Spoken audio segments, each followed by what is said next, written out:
programme de haut niveau pour la mobilisation des compétences de la diaspora pour l'emploi au Mali, un nouveau créneau qui ouvre la porte aux Maliens de l'extérieur afin de les permettre de mettre leurs compétences au profit du pays. C'est le seul titre, chers téléspectateurs, les détails au cours de ce journal.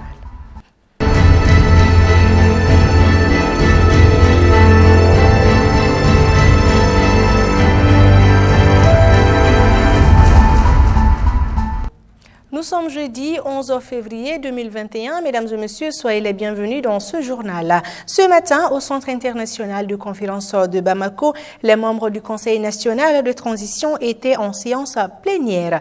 4 points inscrits à l'ordre du jour, en l'occurrence l'adoption des procès-verbaux de la séance inaugurale, question orale adressée au ministre de l'Administration territoriale et de la décentralisation, délibération sur les projets de loi et enfin les communications à la suite des travaux. Habib Koulibaly et Aboubakar Traoré pour le reportage avec la voix de Ramatou Haïdara. Réunis en séance plénière en unanimité, les membres du Conseil national de la transition ont adopté les procès-verbaux de la séance inaugurale avant de passer aux questions orales où 4 ministres du gouvernement étaient interpellés. Il s'agit du ministre de l'Administration territoriale et de la décentralisation, de la santé et des affaires sociales, de l'éducation nationale et celui des affaires foncières, de l'urbanisme et de l'habitat. Le ministre des Affaires foncières réagit aux questions relatives à la démolition de la zone aéroportière. La déliquescence a été tel niveau, quand vous pouvez prendre une mesure positive pour l'État, pour le grand nombre, il y a un petit nombre que vous piétinez et malheureusement parmi ceux-ci il y a souvent les plus puissants et qui parlent, qui instrumentalisent les autres, et des gens qui se battent, qui insultent. Moi j'entends tout aujourd'hui. Bon, mais je me réfère à la sagesse qui dit Dieu les pardonne leur car ils savent ce qu'ils font. Non, on travaille pour eux en réalité, on travaille pour l'avenir, on travaille pour l'ensemble des Maliens. Sauvegarder l'aéroport, c'est pas pour moi. Sur le volet de l'adoption des projets de loi, plusieurs lois étaient sur la table. Il y a des projets qui sont déjà adoptés, à part le projet de loi de notre commission récent. Ça, c'est récent. Et on a invité le ministre et les techniciens du ministère de l'Environnement, ainsi que les responsables de la mairie du district. Donc on a vu que vraiment il y a des compléments d'information. Donc nous avons mis le projet d'abord à côté en attendant qu'on ait les compléments d'information. Par rapport au projet de loi, nous avons par exemple au niveau de la commission de loi, il y a deux projets de loi. Un premier projet de loi relatif à l'état d'urgence, sa prorogation, et notre projet de loi relatif à la situation des personnes handicapées. Voilà, donc ce sont ces 2 projets de loi qui sont au niveau de la commission de loi. Il y a 3 projets de loi qui sont également au niveau de la commission de santé. Tous ces projets de loi sont relatifs à la pandémie du Covid-19.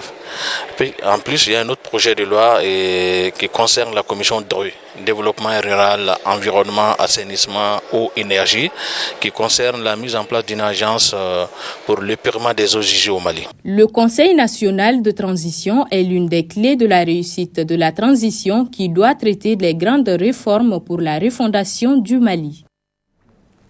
À travers une conférence de presse hier mercredi à la cité administrative, le ministère de l'Emploi et de la formation professionnelle et le ministère des Maliens de l'extérieur et de l'intégration africaine ont tenu à informer l'opinion publique de l'organisation d'une conférence de haut niveau qui se débutera le 15 février prochain pour la mobilisation des compétences de la diaspora pour l'emploi au Mali. Son objectif est d'accélérer le développement économique du pays, créer plus de richesses et d'emplois durables et lutter contre la pauvreté dans notre pays avec les Maliens de l'extérieur.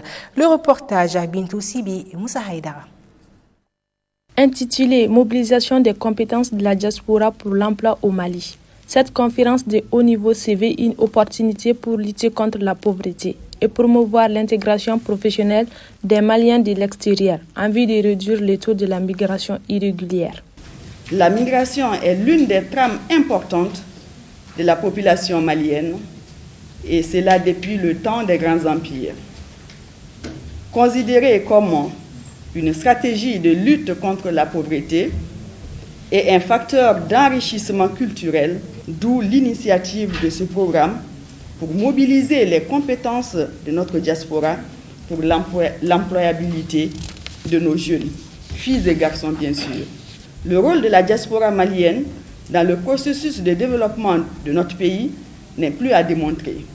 L'apport de la diaspora malienne se présente sous deux principales formes, l'apport financier et l'apport technique ou même intellectuel. Un tel programme vient pour nommer, parce que ça nous permet de cadrer en tout cas ces retours de la diaspora pour qu'elle soit beaucoup plus productive. Maintenant, le programme, c'est une passerelle, c'est un pont entre la diaspora et le Mali. La compétence de la diaspora, ou les compétences au pluriel, et la jeunesse malienne. On l'a dit, au Mali, malheureusement, le constat est qu'il y a une adéquation entre la formation et la demande sur le marché. Et on sait que c'est une population qui est majoritairement jeune. Qu'est-ce qu'on fait? On essaie d'aller chercher les ressources où on peut, les ressources financières bien sûr, mais aussi les compétences. Et ces compétences, on peut la trouver dans la diaspora malienne. Pour mieux diagnostiquer et capitaliser ces compétences de la diaspora malienne, les partenaires techniques et financiers apportent leur expertise acquise ailleurs au profit du Mali en étroite collaboration avec le gouvernement. C'est à travers, donc, fort de nos expériences. Comme vous voyez, c'est des chefs d'agence qui viennent un peu de partout dans le monde. Nous avons amené un peu nos expériences et ces expériences ici parlent de... On a capitalisé sur l'apport des diasporas, pour mon cas donc depuis la Chine où j'ai vécu près d'une vingtaine d'années.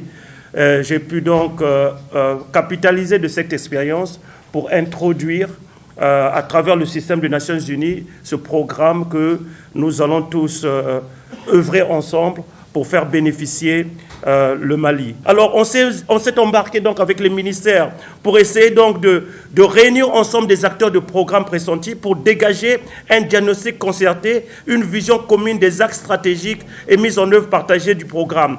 Et à travers donc plus d'une quinzaine d'ateliers, donc je regarde sous le regard du SG, une quinzaine d'ateliers dans ces salles, nous avons pu donc mener donc des diagnostics approfondis des principaux défis.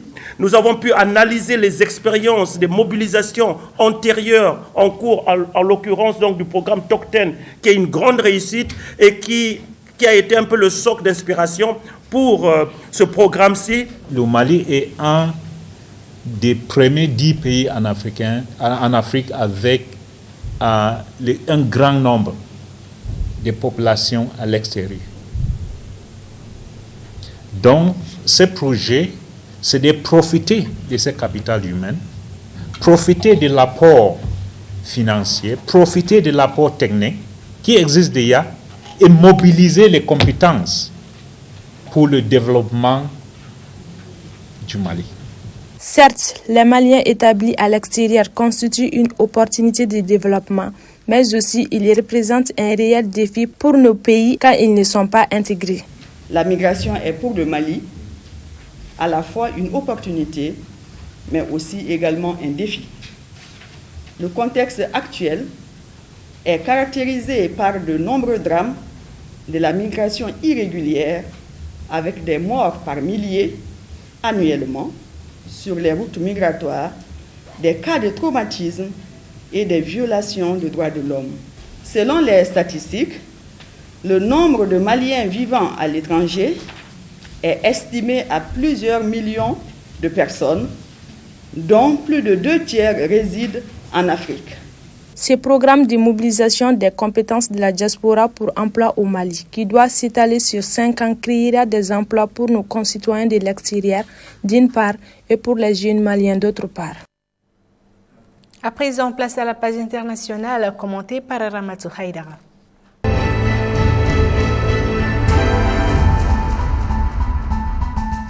Présidentielle 2021, une délégation de la CEDEAO en visite au Bénin après l'émissaire de l'ONU qui était de passage au Bénin pour une opération d'information dans le cadre de l'organisation de la présidentielle du 11 avril 2021. Une délégation de la CEDEAO a également foulé les sols béninois pour la même cause. Cette mission fait suite à celle menée par le représentant spécial du secrétaire général des Nations Unies en Afrique de l'Ouest et le Sahel, Mohamed Ibn Chaba, a clos ce jeudi ses rencontres d'échange avec les institutions de la République impliquées dans l'organisation de la présidentielle.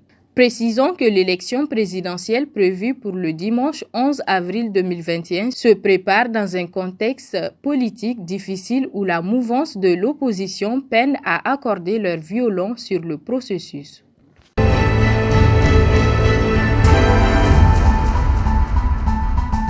Procès de Trump, les élus replongent dans l'assaut du Capitole. Au deuxième jour du procès de Donald Trump, les sénateurs ont replongé dans l'angoisse qu'ils ont vécue le 6 janvier lors de l'assaut du Capitole. Les procureurs ont attaqué avec force l'attitude de l'ancien président qu'ils ont clairement rendu responsable des émeutes. Et les démocrates diffusent des vidéos encore jamais vues sur l'attaque du Capitole, des scènes violentes montrées en parallèle de l'évacuation précipitée des élus.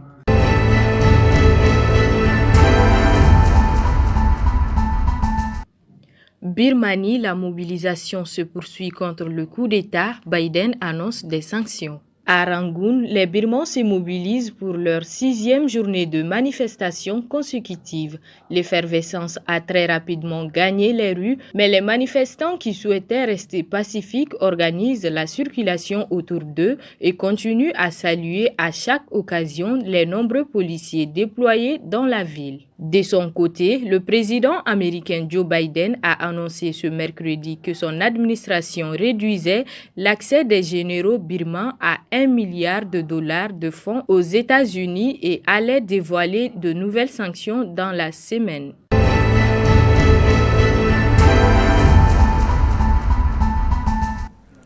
Changement climatique. Notre boule bleue se réchauffe de plus en plus et les effets du changement climatique se précisent dans notre pays. Selon les statistiques nationales, notre pays perd plus de 100 000 hectares par an. Plus de détails avec Mamadou Seko Traoré et Aboubakar Traoré. Le changement climatique est une modification des éléments du temps. Il est provoqué par la désertification, la dégradation des forêts, le feu de brousse et la coupe des arbres. Au Mali, 100 000 hectares de forêts disparaissent tous les ans. Des causes qui s'avèrent très dangereuses pour notre environnement. Les causes essentiellement anthropiques, autrement dit liées aux activités humaines. C'est qu'aujourd'hui, dans nos pays, si je prends le cas du Mali, il y a des défrichements et des exploitations anarchiques des forêts. Le rapport du ministère de l'Environnement même évoque qu'au Mali, environ 100 000 hectares de forêt disparaissent tous les ans. C'est vraiment énorme. Quand on connaît la place de l'arbre dans l'atténuation des effets du changement climatique. Donc ça, c'est une des causes. Comme vous voyez, surtout dans nos pays comme le Mali, on n'a pas des choses nouvelles. Tous nos engins sont vraiment importés, c'est des revoirs des autres pays qui sont très polluants, qui émettent beaucoup de gaz. Et cela ajouté à des feux de brousse intempestibles. Les conséquences sont très évidentes. Nous assistons aujourd'hui à la disparition des espèces de la nature, un phénomène nuisible qui relève l'Union internationale pour la conservation de la nature. Bon, en fait, ce n'est pas le mot déguerpissement, c'est la disparition des espèces. Ça fait partie d'un des effets des changements climatiques, la perte de la biodiversité. C'est un constat réel. C'est la biodiversité qui fait la beauté de la nature. Chaque espèce a son importance, a son rôle à jouer sur la terre. Sans quoi, le bon Dieu n'allait pas les créer. Mais on constate aujourd'hui que beaucoup de ces espèces sont en train de disparaître. Et l'Union internationale suit avec attention, l'Union internationale pour la conservation de la nature, l'UICN, suit avec attention ces phénomènes de disparition ou de diminution des espèces. C'est pourquoi nous disposons un document qu'on appelle la liste rouge de l'UICN où l'ensemble des espèces qui sont menacées, qui sont disparues, qui sont en danger critique, sont listées dans ce document pour servir de répertoire pour les pays, mais également pour les grandes institutions internationales. En 2012, les chiffres ont révélé que le Mali consomme 4000 hectares par an pour les besoins de bois d'énergie. La commune de Bossofala, située dans le cercle des quartiers à 60 km de Bamako, est fortement touchée par la production grandissante de charbon et de coupe des arbres. Une pratique dénoncée par manque d'emploi par le président du CNJ de Bossofala. Il y a la déforestation, le feu de brousse, même la vente illicite de nos terres, souvent font mal à l'environnement. Quand vous prenez la tronçon vers Bamako-Kita, il y a pratiquement tout est vendu et il n'y a pratiquement pas d'arbres. Nous, à notre niveau, on est en train de monter des sensibilisations pour freiner ce genre de choses-là. Parce qu'on sait très bien notre avenir dépend de ça. S'il n'y a pas d'eau, s'il y a des températures hautement chaudes, s'il n'y a pas de pluie, parce que la souffle, souvent, ça mène tout ça. S'il n'y a pas de pluie, s'il y a des sécheresses, donc tout ça, ça impacte le développement économique. Donc d'autres qualifient que c'est un manque d'emploi, donc n'ont pas d'autres choses à faire. C'est ainsi que ça donne à ce genre d'activités. Quand même, à notre niveau, on est en train de pousser, faire des sensibilisations. Même actuellement, on a un petit projet pour demander aux partenaires de nous épauler pour que les jeunes puissent abandonner cette mauvaise pratique-là.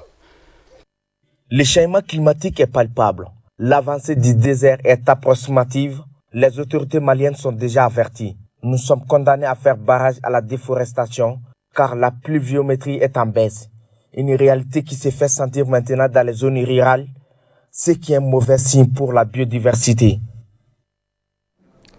Et voilà, c'est tout pour cette édition. Merci de votre aimable attention. Demain, vous serez avec Absetou Cissé sur le même plateau pour un prochain journal. Quant à moi, je vous dis à lundi.